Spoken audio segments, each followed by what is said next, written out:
Rhapsodie 7. L'Alliance des montagnes. Chronique du roi berger, son ascension, sa chute et sa rédemption. Au jour où le trône d'Israël commençait à trembler sous le poids de la folie de son monarque, le Très-Haut regarda au-delà des cours et des armées et posa son regard sur les champs silencieux de Bethléem. Là, parmi les brebis et les champs solitaires, un jeune berger accordait sa harpe au rythme des vents de l'esprit.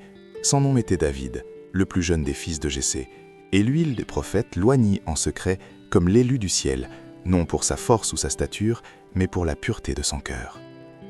L'épreuve vint bientôt. Dans la vallée d'Éla, tandis qu'un guerrier philistin défiait le Dieu vivant et glaçait l'armée d'Israël de sa voix, David descendit au combat, armé seulement d'une fronde et de 5 pierres. Il ne combattait pas pour son honneur ou sa gloire, mais pour la gloire du Très-Haut. Sans aucun mérite, Goliath tomba, car le nom que David invoqua ne peut être blasphémé.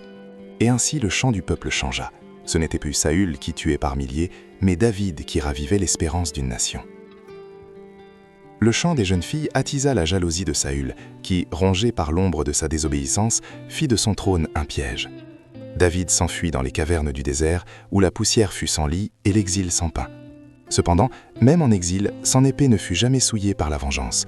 2 fois Saül fit à sa merci, et 2 fois loin choisit de pardonner. Ainsi fut scellée son alliance des montagnes, une fidélité à Dieu plus forte que toute ambition. Sur le mont Gilboa, tandis qu'Israël était frappé par les Philistins, la tragédie s'abattit sur Saül.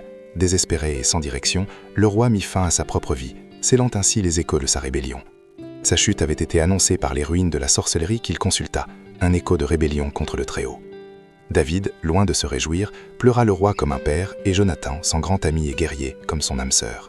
Sa lamentation, tissée de psaumes, fut l'hymne funèbre d'une ère qui s'éteignait. Les larmes encore fraîches, David accéda au trône. D'abord à Hébron, puis à Jérusalem, il bâtit non seulement des murailles, mais des louanges. Il conquit des ennemis, unit des tribus, et dansa devant l'arche comme un serviteur du ciel plus que comme un monarque de la terre. Mais au sommet de sa gloire, l'ombre du péché se leva. Du toit du palais, son regard égaré le mena à une belle femme, Bathsheba, et de ce désir naquit qu'une chaîne de douleur. Trahi et trompé, Uri tomba injustement, et le sang cria justice depuis le champ de bataille. Le jugement vint par le prophète, et loin fut brisé. Il n'y avait pas d'excuse, et il ne blâma personne, juste une exclamation en larmes devant son Seigneur bienveillant. « Crée en moi, ô Dieu, un corps pur », et ce fut le début de son pardon. Mais les conséquences ne s'évaporèrent pas. Absalom, son propre fils, se leva en rébellion. Le père s'enfuit de son trône, comme exilé de sa propre maison. L'épée qu'il n'avait pas dégainée contre Saül, il dut maintenant endurer de l'avoir brandie par son héritier. La guerre civile fut amère, et la victoire plus encore. Absalom, emmêlé dans un arbre par sa belle chevelure, fut transpercé par 3 lances, et sa mort déchira le cœur de son père. Les dernières années du roi berger furent lentes et solennelles. Chargé de gloire et de culpabilité, il laissait derrière lui un héritage plus profond que l'or ou les armées. Il laissait des chants de repentance, des visions du Messie à venir, et l'exemple que même celui qui est tombé peut être restauré par le Très-Haut.